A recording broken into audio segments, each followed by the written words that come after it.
Hi, welcome to this video. Today we're going to have a look at the risk treatment plans. Okay, it's otherwise called as a risk handling. Okay, the risk management has got risk assessment and the risk treatment, and risk handling is the risk treatment. Now, in a short way, we can say ATMA, okay, for the risk handling: avoid, transfer, mitigate, and accept it. Okay. Now we have a risk on hand that we have identified using the fault tree analysis or risk tree analysis. I haven't told you what the risk tree analysis is. Okay, for example, you have a production server. Okay, now what all could be a root cause for the production server to go down, or the production server is not accessible by the users? What could be the root cause? One is the hardware failure.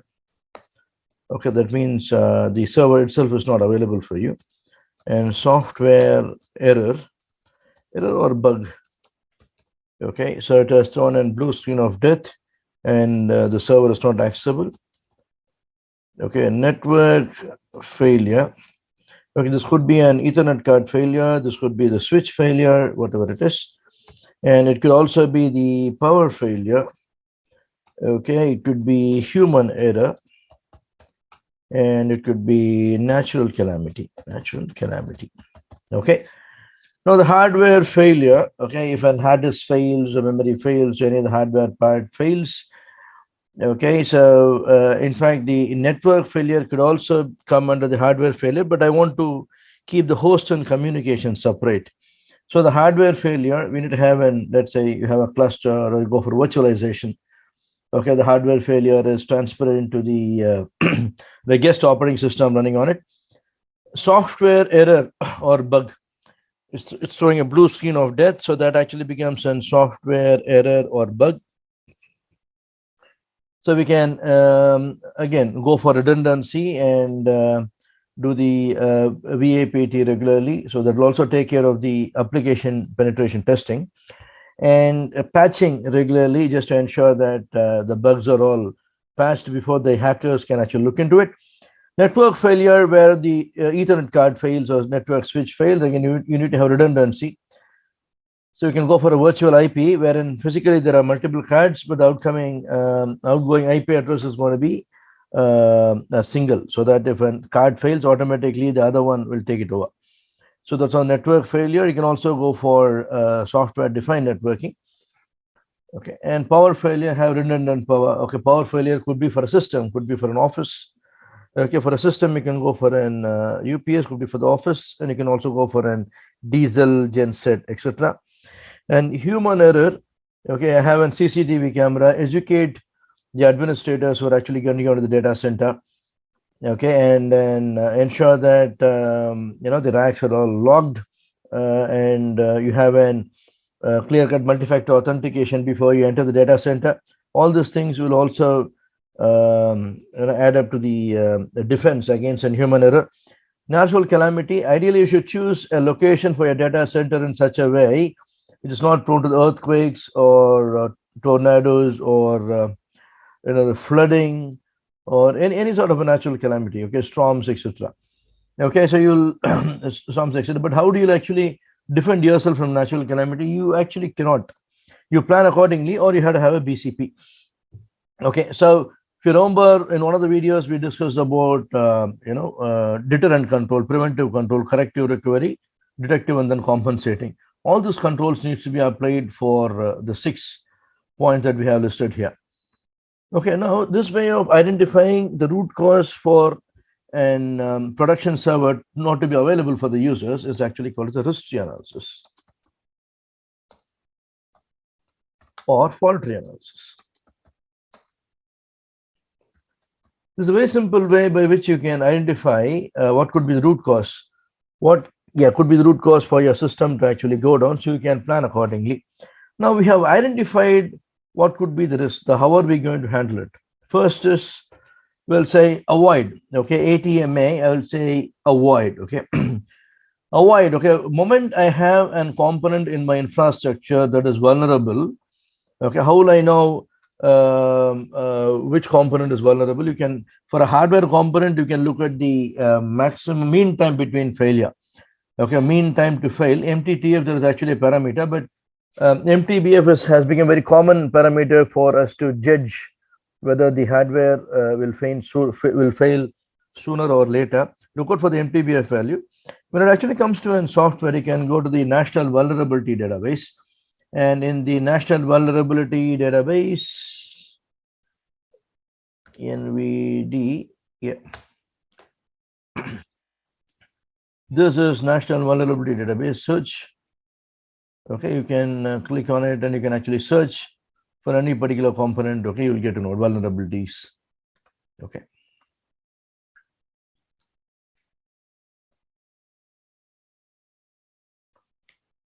Let's say Windows.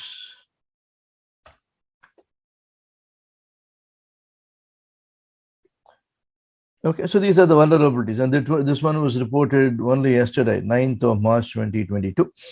So whatever the software or application, including application operating system that you got in your infrastructure, you can put in the name here in the National Vulnerability Database maintained by NIST as a part of the American government. We can look out for the vulnerabilities and you can choose to go for it or not to go for it. If you decide to go for it, what is the workaround to ensure that the vulnerabilities are not exploited by the threats? Okay. And you decide to avoid or not to avoid. If you decide to avoid, don't go for that particular application. That's number one. Okay, that is avoidance. And same thing can also happen on hiring process. Okay, you are trying to hire a resource and you are doing a background verification. The resource does not have a good record with the police. Okay, it's got a criminal record. So you don't want to hire him. Okay, you are avoiding hiring him. Okay, so there's risk avoidance. Okay, what is transfer? If you don't have the capability to find the vulnerability, or if you don't have the capability to manage the vulnerability, you can outsource it to somebody, okay, in a third-party organization, and you can transfer. You can say that you are responsible for identifying the vulnerability and mitigating it. If not, you can have a penalty clause. Okay, the same way, in the background screening for a staff, you can say you can outsource the background verification process to a third party, and they will do it for you. Okay, this is a risk transfer. Another classic example of risk transfer is the cyber insurance. Okay, you can go for a cyber insurance so that, you know, we have taken all the possible steps to ensure that we are not impacted by any risks. In case we are impacted, then at least we should get our money back to construct a new data center or buy a new system, so you can go for it. Cyber insurance. That's a classic example of a risk transfer. Okay, so we know what a risk avoidance is, we know what a transfer is. Now, what is the risk mitigation? Now, there are situations where I know this product has got a vulnerability, but there is no way that I can avoid having that particular application. Okay, so what I will do is I will mitigate it. Okay, I'll go for an hardening. Okay, I'll hardening for the system. I'll go for continuous patching, do a VAPT. Okay, so there are a lot of measures that I can actually take to ensure that the vulnerabilities are mitigated ASAP, okay, as soon as possible, or mitigated moment they have been identified. Okay, this is on the risk mitigation. Okay, again, from the employee screening perspective, I'm hiring a human resource, and I'm briefing him about the HR process and the disciplinary action when he joins the organization, just to ensure that he cannot just do things as he wishes to. There is a guideline and there's a policy the organization has got, he has to adhere to it. If not, then there's a penalty clause or a disciplinary action. Okay, that's on the risk mitigation. And what is risk acceptance? Now, I have mitigated the risk to the extent possible, and then, because vulnerabilities are always existing until we discover that. So I have to accept that as a risk, because there is no risk with a particular component or entity, for example, hardware or software or the human resource. That doesn't mean that I will never have a risk at all, right? I'm hiring a human resource. He is a genuine guy. When he actually joins the organization, he need not continue to be a genuine guy. Okay, the change is the only constant in life. Something could happen in his life and he would have turned a bad guy. Okay, so I need to keep monitoring, okay, on the behavioral for the humans and behaviors Same thing, anomaly detection on an IDS, right? The same thing, okay, that I'm going to do. So because somebody might become a bad guy, or because there could be a vulnerability that could be introduced or identified at a later stage, will not prevent me from hiring a resource or deploying an hardware or an application on my infrastructure, right? I have to live with it. This is actually called as a risk acceptance. You try to avoid it, okay, or you transfer it so that somebody else can actually manage it. Okay, if both the things are actually not possible, even if the risk is actually transferred, okay, you need to have an mitigation process actually in place. Okay, because a third-party company is managing our infrastructure doesn't mean that you will not be impacted, right? Finally, you will be impacted. Even if I'm going to outsource my IT operations to a third-party company, like if there's a loss, I am the one who is going to face the loss, okay, not the third-party company. Then we have an SLA and all those agreements. That's a different thing. But the impact is for the client. Okay, so I need to mitigate the risk so that my impact is negligible. Okay, and I have done everything to ensure that the risk is mitigated. Then I have to accept with what all I have. That is actually called as a risk acceptance. Now, there are two more terms that is always discussed in the risk management. One is called as the accepted risk, total risk, other one is the residual risk. Sorry, not the accepted risk, total risk and the residual risk.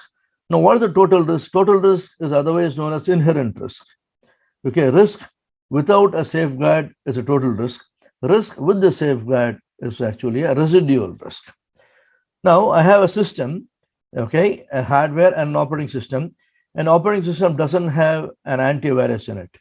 Okay, so it has got a total risk. Okay, that is scenario one. In the scenario two, I have hardware and an operating system. I have an antivirus on the operating system, and the antivirus is a signature-based antivirus. Signature-based antivirus are not prone for detecting, okay? They cannot detect a zero-day attack. Okay, so I have a risk of getting infected with a zero-day attack. Now, this is a risk that is residual. With the zero-day attack, still you will have an impact, okay? So residual risk is something which is not accepted. Because there's a residual risk, that doesn't mean that you're accepting it. You should have and work around to mitigate. Okay, for example, in this particular case, I can go for an network-based anti-malware. A server could have a different anti-malware. Client could have a different anti-malware. So I can have a strategy to mitigate this particular incident of a zero-day attack, but I cannot remove it completely. I cannot eradicate this from my infrastructure. Okay, now there is another option wherein I can actually go for an heuristic-based anti-malware, but there will be a lot of false positives. Okay, that's also slower in performance. Okay, so when it comes to residual risk, okay, residual risk is not something that I'm accepting. So there is one more term here called the do nothing. I cannot do anything here, right? Do nothing. So I have taken enough measures to ensure that the zero-day attack doesn't happen on my infrastructure. But in spite of all that, okay, it happens. If it happens, okay, the only way that I can actually react to it, okay, only way is I have to react to it. Okay, I cannot defend against it. Okay, in this case, there's a term called do nothing, but there are people who say do nothing cannot be an risk treatment plan. It cannot be a risk treatment. I cannot treat it, so I'm doing nothing here. Okay, so whether I just want to put it on your ears so that you also know that there's a way, okay, and apart from the four options actually given here. Okay, so more videos to come, more lectures to come towards your CISSP and cybersecurity. Okay, stay connected by subscribing to my channel. Cheers then, and have a wonderful day ahead.